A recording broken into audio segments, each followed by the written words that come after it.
Hello friends, welcome back to session 4 of our chapter Consumer Behavior. आज के session में हम समझेंगे कि law of equi marginal utility क्या होता है। जैसे पिछले सेशन में हमने कवर किया कि law of diminishing marginal utility क्या होता है, यहाँ पर it is equi marginal utility.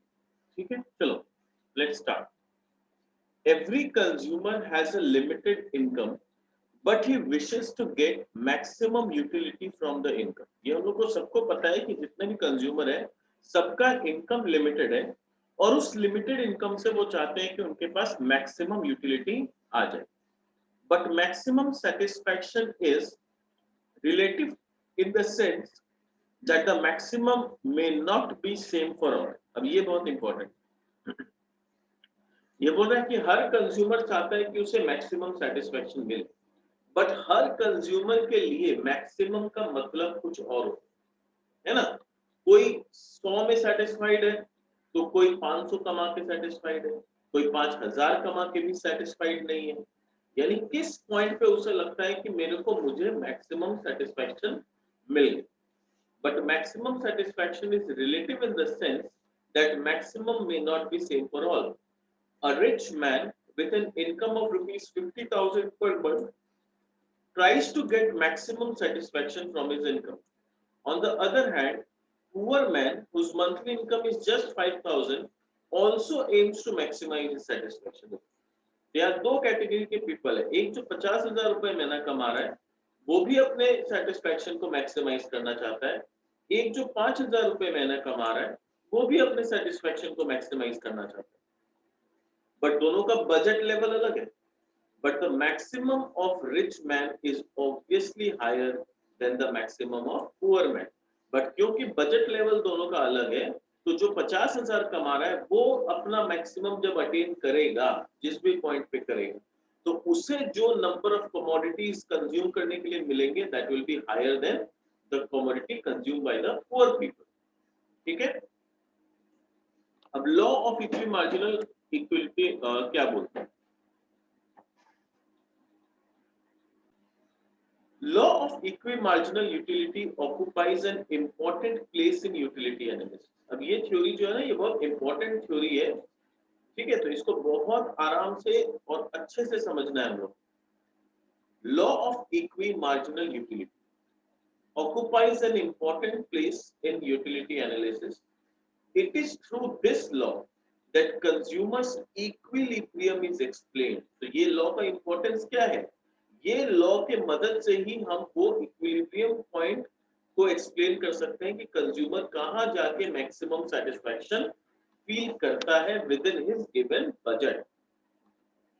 The law tells us how one should spend his limited income so that he is able to get maximum satisfaction. तो ये क्या है? What is the role or the objective of this law? This law tells us, यानी ये law हमें ये बताता है how one spends his limited income, कि उसका जो लिमिटेड इनकम है उसको वो कैसे खर्च करता है, so that he is able to get maximum satisfaction, ताकि वो मैक्सिमम सेटिस्फैक्शन अटेन कर सके। A consumer will get maximum satisfaction only when he obtains equal marginal utility. अब देखो इसका आंसर भी दिया है कि कंज्यूमर को मैक्सिमम सेटिस्फैक्शन कब मिलता है? Only when he obtains equal marginal utility at the margin of different purchases.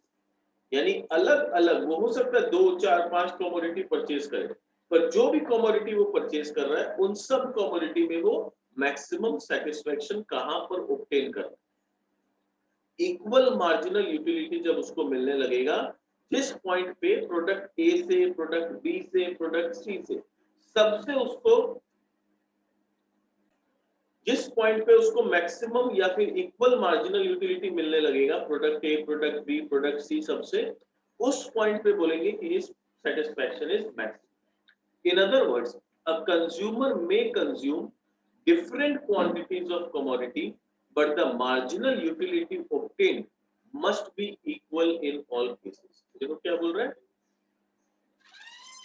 ठीक है, तो यहाँ कंडीशन क्या है? कंडीशन ये है कि कंज्यूमर अलग अलग कमोडिटी का अलग अलग क्वांटिटी भले ही कंज्यूम कर रहा हो, बट उस कंजम्पशन से जो मार्जिनल यूटिलिटी मिलना चाहिए that should be equal in all cases. अब हम लोग देखते हैं स्टेटमेंट ऑफ लॉ। ये लॉ बोलता क्या है एक्चुअली।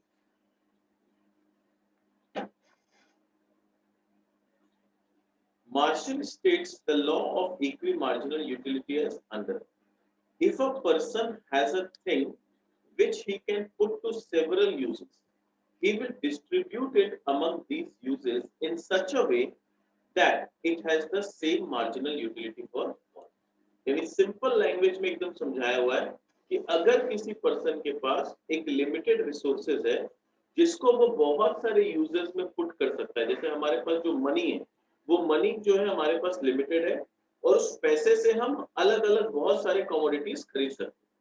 तो क्वेश्चन आता है हम मनी को अलोकेट कैसे करेंगे, डिस्ट्रीब्यूट कैसे करेंगे।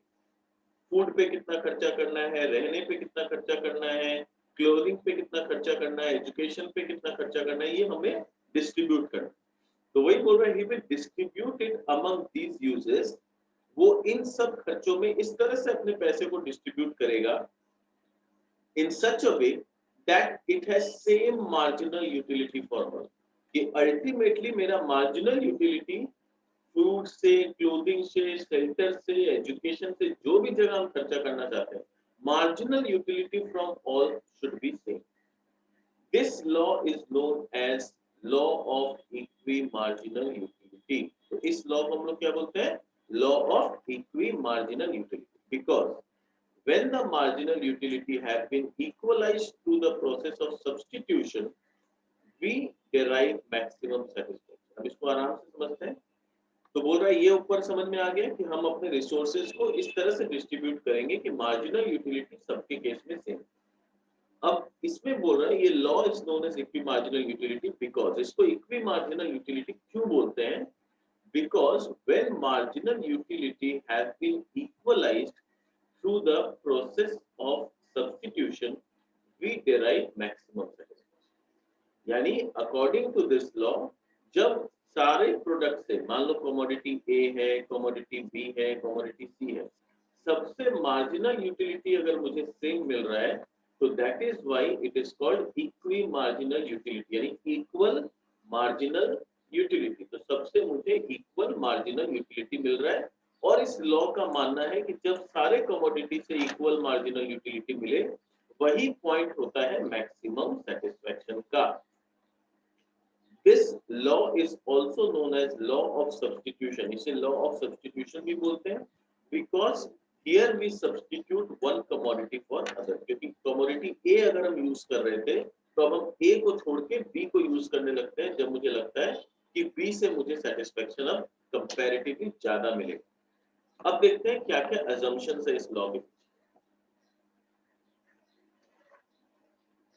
The law of equimarginal utility is based on the following assumption. Number one, all consumers attempt to maximize their economic satisfaction।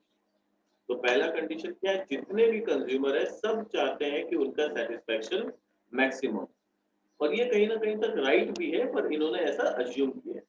Number two, consumer has limited money to spend. ये भी एकदम right है, किसी के पास भी unlimited money नहीं होता। Utility is cardinally measurable. ये अगेन पॉइंट ऑफ डिस्कशन है।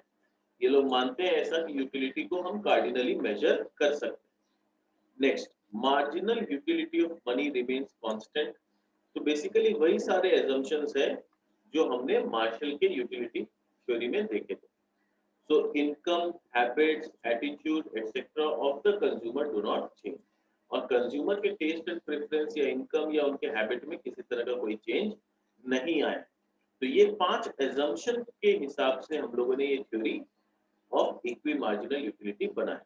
अब देखते हैं ये लॉ क्या बोलता है।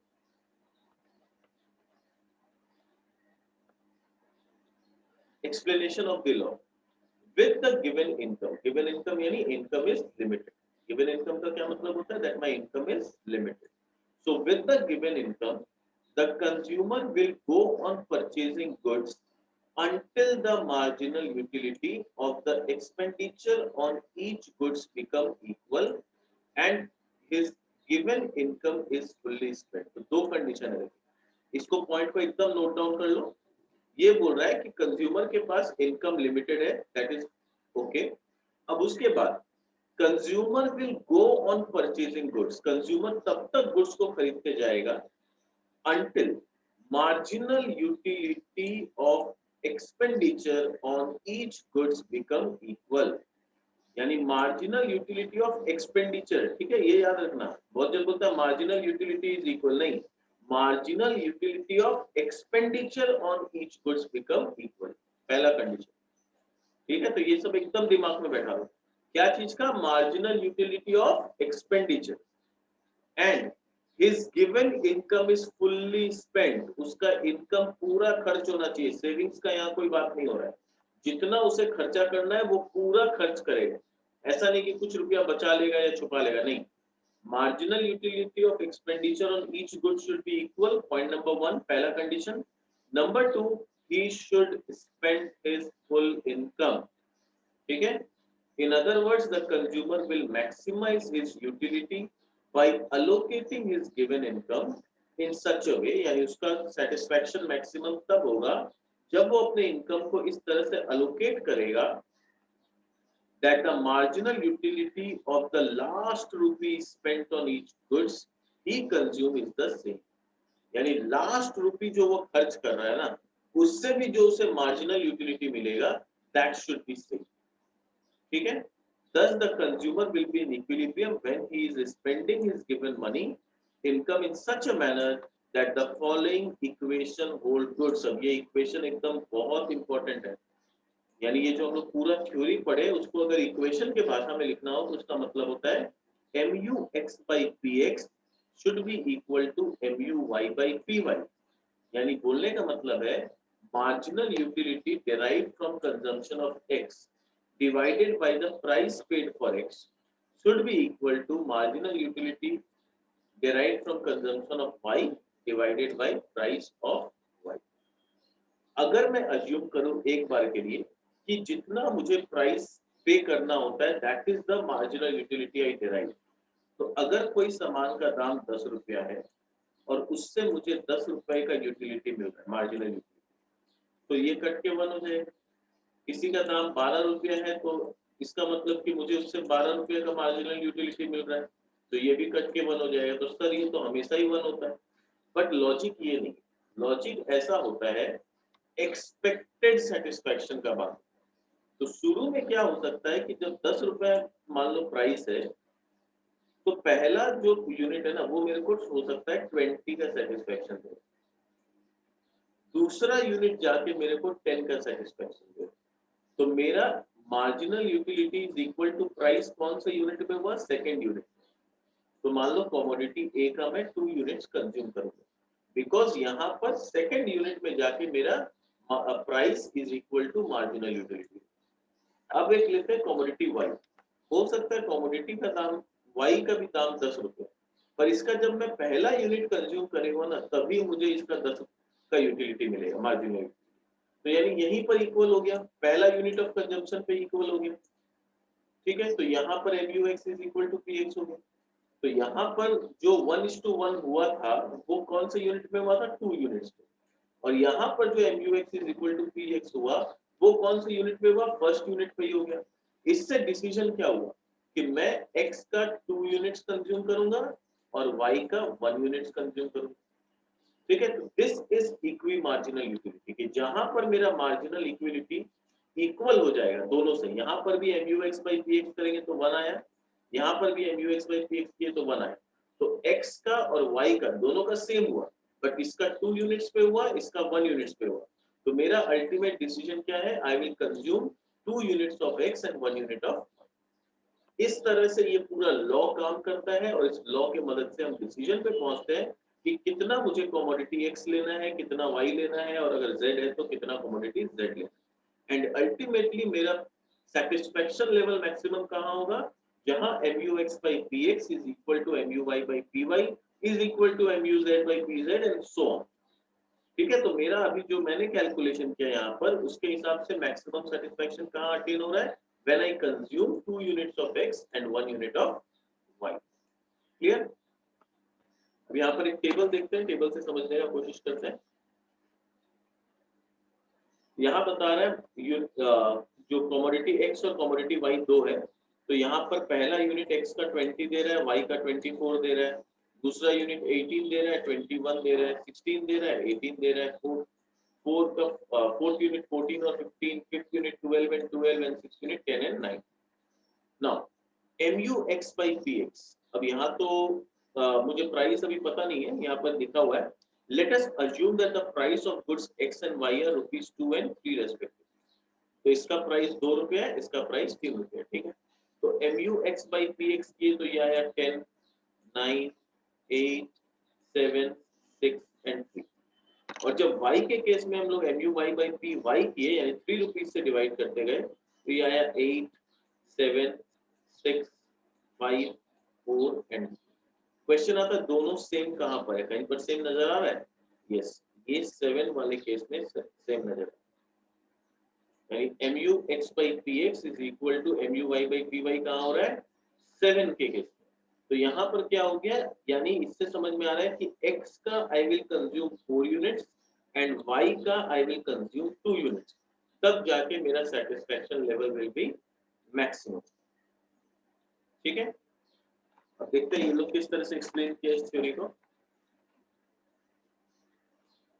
So let us assume that the price of goods X and Y are 2 and 3 respectively, and the consumer has rupees 24 to spend, और consumer के पास 24 rupees है spend करने के लिए on these two commodities. It is important to note that in order to maximize his utility, the consumer will equate the marginal utility of the last rupees spent on two commodities. In other words, he will equate mu x by px will be equal to mu y by py while spending his given money income on the two commodities. As shown in table 4.3,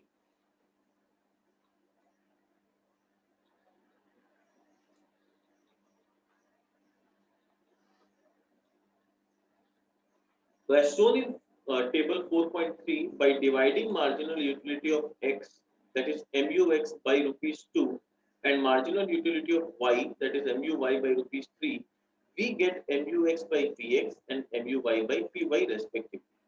Now, by looking at the table 4.3, it will become clear that mu x by px, that is 10 by 2, is equal to 5 utils.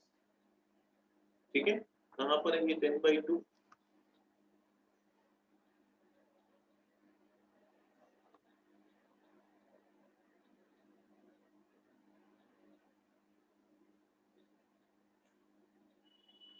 I think they are talking about 6 units. पूरा पढ़ते तो समझ में आएगा। By looking at the table, we become clear that mu x by px, that is 10 by 2, is equal to 5 utils when the consumer purchase 6 units. अच्छा, 6 unit का बात कर रहा है कि जब 6 यूनिट परचेज करता है तो हम देखते हैं कि मार्जिनल यूटिलिटी ऑफ x है 10 और प्राइस तो हम लोग को 2 पता है, तो उसका यूटिल्स कितना हो जाएगा 5, and mu y by py, that is 15 by 3, equals to 5 utils when he buys 4 units of commodity y। तो commodity y का 4 यूनिट जब खरीदता है तब उसका यूटिलिटी 5 होता है। अच्छा, हमने शायद ये 5 वाला मिस कर दिया था, ऊपर टेबल में हमने 7 ले लिया। I think we missed out 5, हमने 7 देखा था इक्वल, बट यहाँ देखिए 5 भी है इक्वल, तो I will go for this not 7, क्योंकि यहाँ पर मुझे 4 और 2 मिल रहा है जबकि इसमें मुझे 6 एंड 4 मिल रहा है, तो ज्यादा मुझे तो सेकंड ऑप्शन में मिल रहा है, तो 6 एंड 4 वाला ऑप्शन में मुझे ज्यादा मिल रहा है।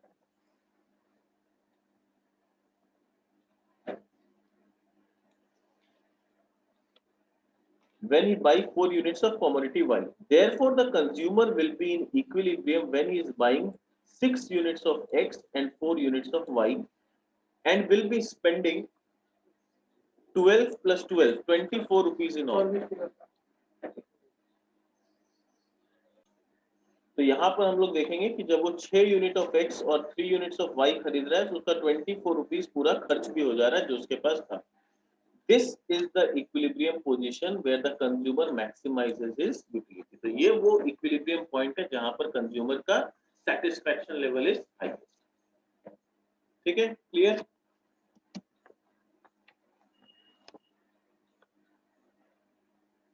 So MUX is equal to MUX by PX is equal to MUY by PY, that is 5 in both the cases.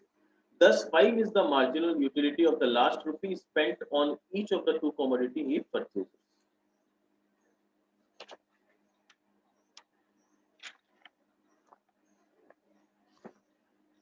अब इसको डायग्राम से समझते हैं, देखो क्या बोल रहे हैं. The law can also be explained with the help of diagram in figure 4.4. Figure 4.4 यहाँ पर है नीचे में, ठीक है. ये जो फिगर है इसका बात हो रहा है. In figure 4.4, MUX by PX and MUY by PY are measured on vertical axis. Vertical axis मतलब ये वाला Y axis, ठीक है. ये जो मैं मानता हूँ. The units of commodity X and commodity Y are measured on horizontal axis. The horizontal line AB satisfies the principle of equimarginal utility. तो जो लाइन horizontal line AB है, horizontal line किसको बोलते हैं, जो इस तरह से जाता है, तो horizontal line AB satisfies the principle of equimarginal utility when a consumer buy OA units of X. अब इसको डायग्राम देखते हैं हम लोग.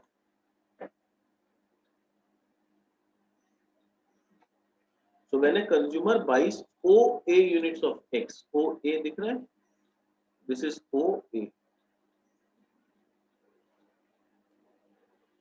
इतना, ठीक है. So when a consumer buys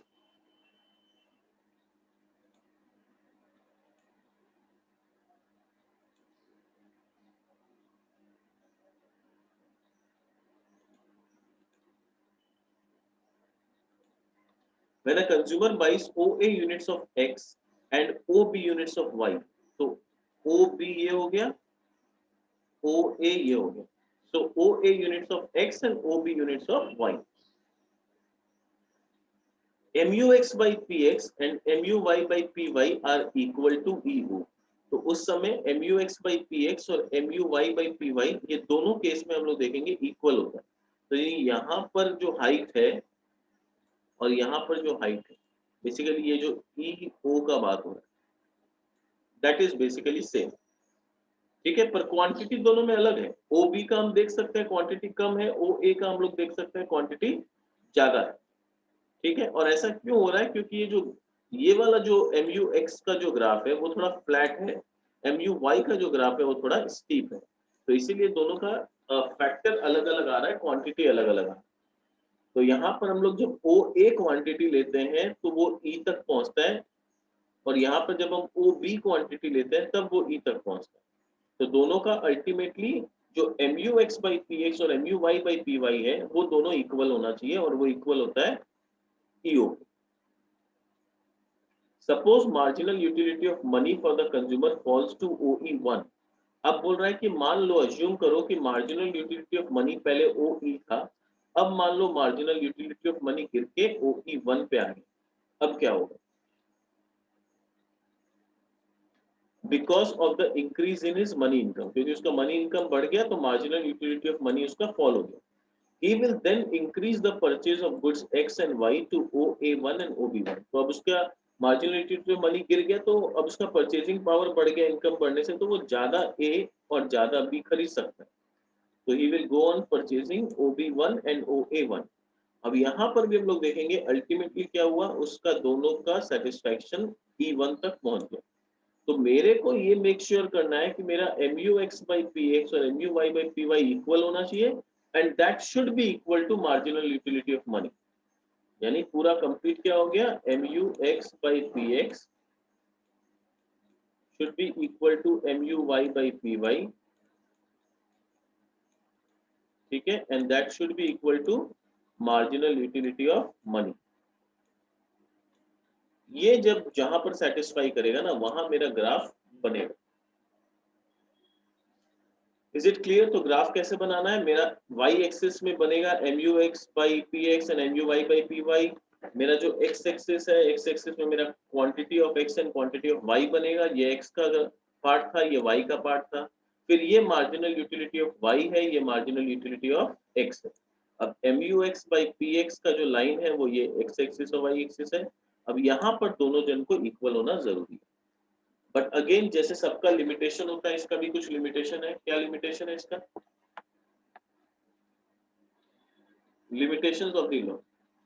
The law of equimarginal utility is an important law since it guides consumer how to spend their limited income on different goods so that they can get maximum satisfaction.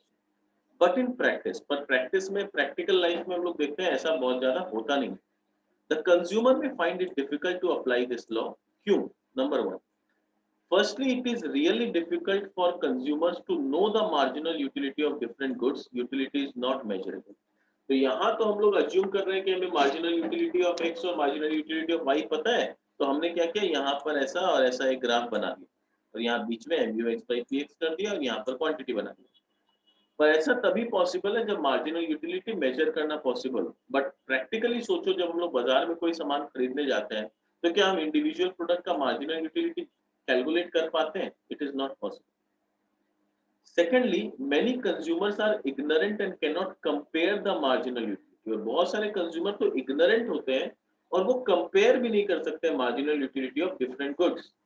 है ना, कभी कभी जाते हैं कि दुकान में एक ही कंपनी का प्रोडक्ट मिल रहा है या एक ही वैरायटी का मिल रहा है, तो हम वही ले लेते हैं. हमें तो 10 वैरायटी देखने नहीं मिल रहा है कि हम 10 को कंपेयर करें और फिर डिसाइड करें किसका मार्जिनल यूटिलिटी ज्यादा है किसका कम है. ऐसा होता नहीं है बहुत बार.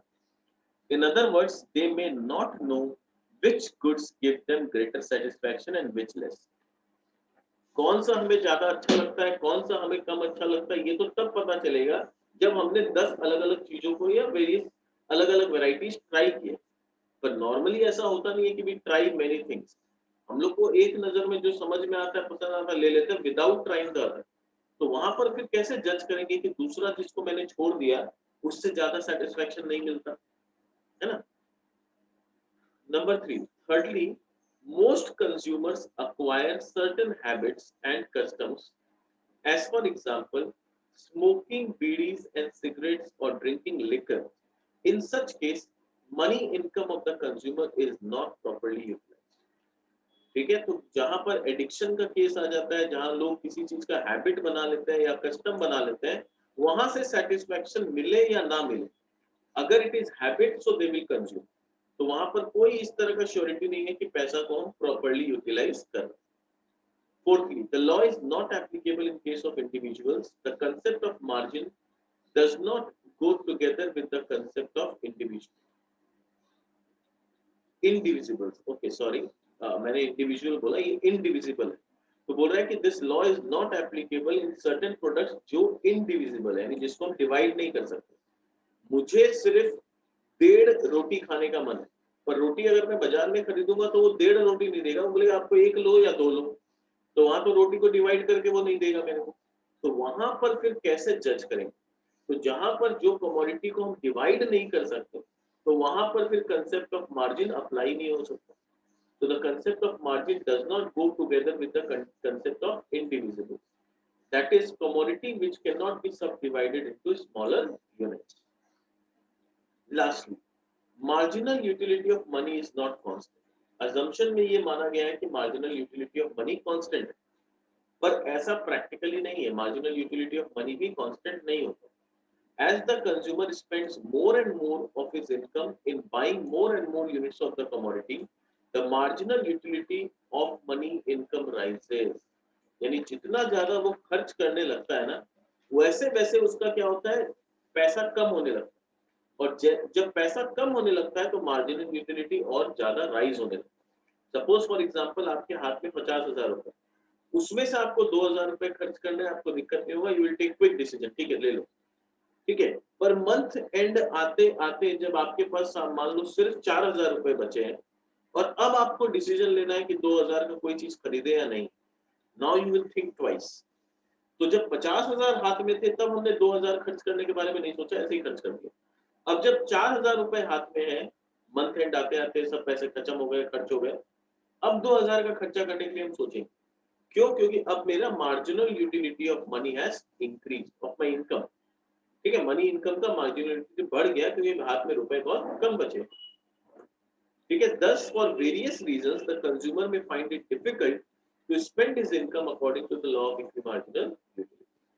तो ये कुछ लिमिटेशंस है इस लॉ, बट लिमिटेशंस के बावजूद भी ये लॉ का अपना इंपॉर्टेंस है. और इंपॉर्टेंस क्या है और किन के लिए? तो पहला चीज तो देखो इंडिविजुअल्स के लिए जो हम लोग पूरा पढ़ाई कर ही रहे हैं कि इंडिविजुअल को ये गाइड करता है एटलीस्ट, ठीक है, पूरा 100% सक्सेसफुल ना भी हो, एटलीस्ट दे गाइड कि हाउ कंज्यूमर बिहेव, कि आपको इस तरह से अपना पैसा अलोकेट करना चाहिए जिससे आपको मैक्सिमम सेटिस्फेक्शन मिल रहा है for every single unit of rupee spend. Last rupee भी आप स्पेंड कर रहे हो उससे भी आपको ज्यादा सेटिस्फेक्शन मिल रहा है। Useful to producers. The law is equally important to producers. Every producer attempt to maximize his output. It does not. He does so by combining various factors of production. तो बहुत सारे फैक्टर्स ऑफ प्रोडक्शन को वो combine करके अपना production करता है। तो उसको भी पता चलता है कि he should employ different factors of production in such a way that the marginal productivity of all the factors, that is productivity is the return which the firm gets from factor input, यानी marginal productivity जो आपको land से labour से मिल रहा है that should be equal. The employer constantly substitutes the factor which gives him more productivity for the factor which is giving him less productivity. अगर as a producer मेरे को लग रहा है कि लेबर के बदले machine can do better job for me, machine से मैं ज्यादा आउटपुट निकाल सकता हूं, तो वो क्या करेगा, लेबर को काम से निकाल करके उसके बदले मशीन खरीद के ले। तो हुआ क्या, उसे लग रहा था कि लेबर से जो मुझे मार्जिनल यूटिलिटी मिल रहा है वो कम है compared to what I can get from machine. तो यही मार्जिनल यूटिलिटी का जो कंसेप्ट है, इक्वी मार्जिनल यूटिलिटी का, वही गाइड करता है प्रोड्यूसर को कि उसके पास जो 4 फैक्टर्स है, land, labour, capital and entrepreneurship, इस चारों फैक्टर को वो किस तरह से यूटिलाइज करे ताकि marginal utility from each of the factor becomes equal and finally his output is maximise, वो अपने आउटपुट को मैक्सिमाइज कर सकते। फिर गवर्नमेंट के लिए भी यूजफुल है, ठीक है। The government two is guided by this law. The government has limited resources, ठीक है, जहां से वो पैसा कमा सकता है, जैसे टैक्सेशन हो गया, प्रॉफिट फ्रॉम गवर्नमेंट इंटरप्राइज हो गया। It is spending the amount on public. It's expenditure should be such that the society should get maximum benefit. तो गवर्नमेंट भी जब डिसीजन लेता है तो इस तरह से लेता है कि उसके पास जो लिमिटेड रिसोर्सेज है, टैक्सेशन से पैसा कमाना या गवर्नमेंट इंटरप्राइज से पैसा कमाना, उन पैसों को वो पब्लिक एक्सपेंडिचर, पब्लिक की भलाई के लिए इस तरह से खर्च करे कि ज्यादा से ज्यादा लोगों तक वो भलाई पहुंचे।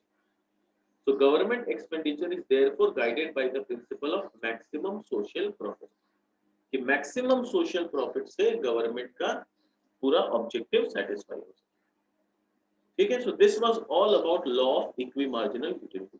तो आज के सेशन में हम लोग इतना ही करेंगे। नेक्स्ट सेशन में आएंगे तो हम कंज्यूमर इक्विलिब्रियम के बारे में और थोड़ा डिटेल में चर्चा करेंगे। चलो आज के सेशन को यहीं खत्म करते हैं, ठीक है। मिलते हैं हमारे नेक्स्ट सेशन में। Bye bye.